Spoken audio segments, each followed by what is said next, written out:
Co? Děláš si ze mě prdel?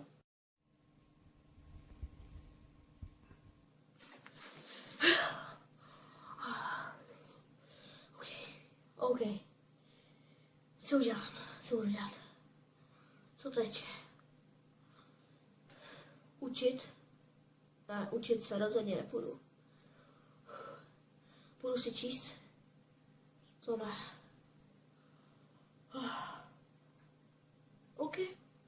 Tak mi asi nic jiného nezbývá, no. Ach, jo.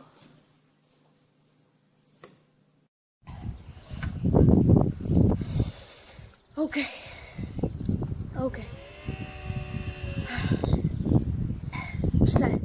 Měl jsem tě rád.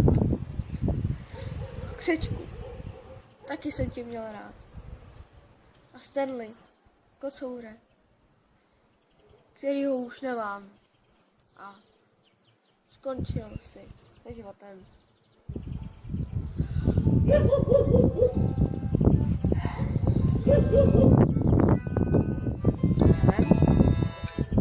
Ano?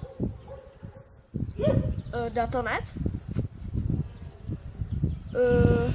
Jo. Máte něco s vysílačem? Jo, no, nejdeme internet, přesně. V 4:30 mi bude? Takže do 4:30 to bude úplně v pohodě. OK, díky. Tak.